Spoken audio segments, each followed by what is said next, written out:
Hi friends, welcome to our channel. Archana Gautam మాటలు విన్న తర్వాత చాలా ఆశ్చర్యపోతుంది. ఇప్పుడు మహాతో ఒక గేమ్ ఆడుకుందాం అని చెప్పి మహాకి ఫోన్ చేస్తుంది.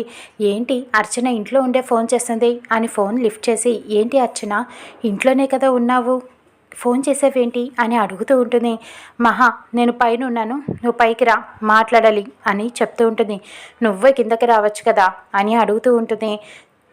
చెప్పాను కదా, చెప్పింది చెయ్యి, నువ్వు వెంటనే పైకి రా అని ఆర్డర్ వేసినట్టుగా వేసి ఫోన్ పెట్టేస్తుంది. ఏమైంది దీనికి అని చెప్పి మహా ఆలోచించి పైకి వెళ్తుంది. అర్చన ఏంటి ఏమైంది అని అడగటంతో, ఏంటి మహా నువ్వు నా దగ్గర చాలా పెద్ద నిజాలే దాచిపెట్టవే, ఇంక నుంచి ఈ ఇంట్లో నెంబర్ 1 నేను, నెంబర్ 2 నువ్వు, నేను వేసిన ఆర్డర్లే నువ్వు ఫాలో అవ్వాలి ఇంక నుంచి కూడా, అది గుర్తుపెట్టుకో అని చెప్తూ ఉంటుంది. అర్చన, ఇంతకీ ఏంటి సంగతి, నువ్వు ఆర్డర్ వేస్తే నేను ఫాలో అవ్వటం ఏంటి, పిచ్చి కానీ ఏమైనా పట్టిందా ఏంటి అని అడుగుతూ ఉంటుంది మహా. అవును, నీ గురించి నాకు భయంకరమైన నిజం తెలిసిందని చెప్తూ ఉంటుంది. ఏంటా నిజం అని అడగటంతో, అవును గౌతమ్ నీ అక్క కొడుకు కాదని, నీ కన్న కొడుకే అని నాకు నిజం తెలిసిపోయింది. నువ్వు గౌతమ్ మాట్లాడుకున్న మాటలన్నీ నేను వినేశాను. నువ్వు ఈ ఆస్తి కోసం నీ భర్తని కొడుకుని వదిలేసి వచ్చావు కదా, సుమతి అక్కని కూడా చంపేశావు. నువ్వు మర్డర్లు కిడ్నాప్లు అన్నీ చేస్తావని తెలుసు, కానీ ఇంత పెద్ద మోసం చేస్తావని అనుకోలేదు. నువ్వు సుమతి అక్కని మాత్రమే కాదు మోసం చేసింది, ఇంట్లో ఉన్న బావగారిని కూడా నువ్వు మోసం చేస్తున్నావు.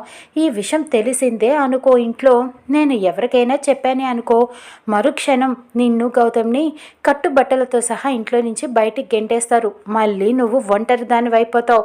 కాబట్టి ఈ నిజం నేను చెప్పకుండా ఉండాలి అంటే ఇంక నుంచి నేను నెంబర్ 1 నువ్వు నెంబర్ 2, నువ్వు ఆర్డర్ వేస్తే కాదు, ఇక నుంచి నేను ఆర్డర్ వేస్తాను అని చెప్తూ బెదిరిస్తూ ఉంటుంది. మహా ఆశ్చర్యపోతుంది. ఇక వెటకారంగా నవ్వుతూ ఉంటుంది. నీకొకటి తెలుసా, సుమతిని చంపింది నేను కాదు, నా కొడుకు గౌతమ్. ఈ నిజాలు అన్నీ తెలుసుకున్నందుకే సుమతిని చంపేశాడు. ఇప్పుడు నీకు కూడా నీ నిజాలన్నీ తెలిసినాయి అన్న విషయం గౌతమ్కి తెలిసిందనుకో, నిన్ను కూడా చంపేస్తాడు. కాబట్టి ఏం చేయమంటావు, నువ్వే చెప్పు అని అడుగుతూ ఉంటుంది మహా. అమ్మో వద్దు, వాడు బలికి నేను కాకూడదు అని చెప్తూ ఉంటుంది. కాబట్టి జాగ్రత్తగా ఉండు అని మహా వార్నింగ్ ఇస్తూ ఉంటుంది. వద్దు, నాకు కూడా ఏదైనా ఆస్తిలో వాటా ఇప్పించు రామ్కి చెప్పి అని అడుగుతూ ఉంటుంది. ట్రై చేస్తాను, ఆ పైన నీ అదృష్టం. మహా, నాకు నిజం తెలిసిందని గౌతమ్తో మాత్రం చెప్పకు అని చెప్తూ ఉంటుంది, రిక్వెస్ట్ చేస్తూ ఉంటుంది. అలాగే అని చెప్పడంతో ఇక తర్వాత సీతని తీసుకొని మిథునలాగా రామ్ బయటికి వెళ్తాడు. కారులో కూర్చొని డ్రైవ్ చేస్తూ ఉంటాడు. ఇక రామ్ చెయ్యి సీతకి తగలటంతో సారీ అని చెబుతూ ఉంటాడు. ఇట్స్ ఓకే రామ్, ఏం పర్వాలేదు, నేను చేతులు కాళ్ళు ఏం తగిలినా ఏమీ అనుకోను, నేను అలాంటి కల్చర్లో పెరిగాను కాబట్టి ఇట్స్ ఓకే అని చెప్తూ ఉంటుంది మిథున. కానీ నేను అలా పెరగలేదు అని రామ్ అనటంతో, నీకు సీత అంటే చాలా ప్రేమ కదా, నాకు తెలుసు, నువ్వు చాలా మంచివాడవని, సీత చాలా లక్కీ అని చెప్తూ ఉంటుంది మిథున.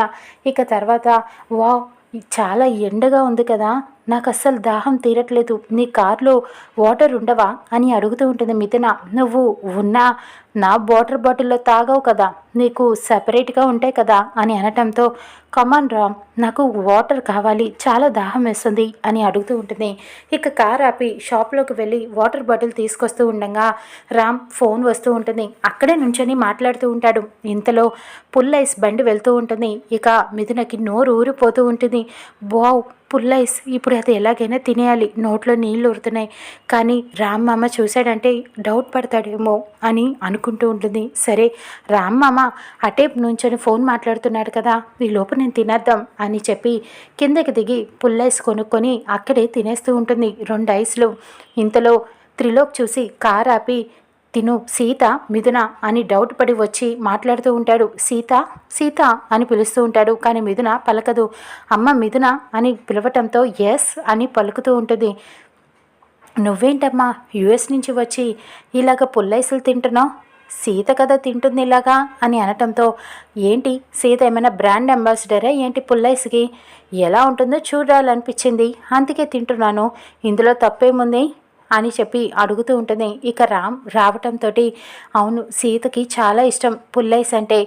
ఫస్ట్ పరిచయం అయినప్పుడు కూడా సీత నాకు ఈ పుల్లైస్ దగ్గరే పరిచయం అయిందని సీత జ్ఞాపకాలని గుర్తు చేసుకుంటూ ఉంటాడు కదా. నాకు కూడా అందుకే డౌట్ వచ్చింది, సీత మిథున ఇద్దరు ఒకటే అని చెప్పి. కానీ మిథున స్త్రీలోకి తిరకాసులో పెట్టేస్తుంది. ఇదేమీ సీత మాత్రమే తినేది కాదు, ఎవరైనా తినొచ్చు, తను మాత్రమే తింటుందా ఏంటి? నేను రామ్తో ట్రావెల్ చేస్తున్నాను, రామ్ పక్కన కూర్చొని సీత గురించి చెప్తున్నాడు కాబట్టి సీత అభిరుచులు తెలుసుకోవాలనిపించి తిన్నాను అని చెబుతూ ఉంటుంది. అలా ఇక బయలుదేరి వెళ్ళిపోతూ ఉంటాడు. రామ్ సీత ఇద్దరు కూడా త్రిలోక్ ఫోన్ చేసి ఈ విషయం మహాలక్ష్మికి చెప్తాడు. కాదు సీత మిథున ఇద్దరు వేరే అని అనటంతో, ఇక త్రిలోక్ అయితే నేను తెలుస్తాను మేడం, తొందరలోనే మీకు చెప్తాను అని అంటూ ఉంటాడు. ఇక గౌతమ్ వచ్చి గొడవ చేస్తాడు. ఏంటి రామ్ మిథునని తీసుకొని బయటకు వెళ్ళడా, ఎందుకు వెళ్ళాడు అని కోప్పడుతూ ఉంటాడు. నాకు నిజంగానే మిథుననిచ్చి పెళ్లి చేస్తావు కదా, నువ్వు డబుల్ గేమ్ ఆడట్లేదు కదా, ఆడావనుకో నిన్ను అస్సలు నమ్మను, ఎందుకంటే నన్ను మా నాన్నని వదిలిపెట్టి వెళ్ళిపోయావు కదా, నిన్ను అస్సలు నమ్మను, జాగ్రత్త, రామ్కి మిథునకి పెళ్లి చేసావో అస్సలు ఊరుకోను, ఇంట్లో అందరికీ జాతర చేస్తాను అంటూ వార్నింగ్ ఇస్తూ ఉంటాడు. ఇక మహాలక్ష్మి ఏదో ప్లాన్ చేస్తుంది. రామ్ ఇంటికి రావడంతో అర్చన మహాలక్ష్మి ఇద్దరు ఏడుస్తున్నట్టుగా నటిస్తూ ఉంటారు. ఇక అసలు ఏం ప్లాన్ చేసింది మహాలక్ష్మి, రామ్ దగ్గర ఏం చెప్పబోతుందో చూద్దాం రానున్న ఎపిసోడ్లో.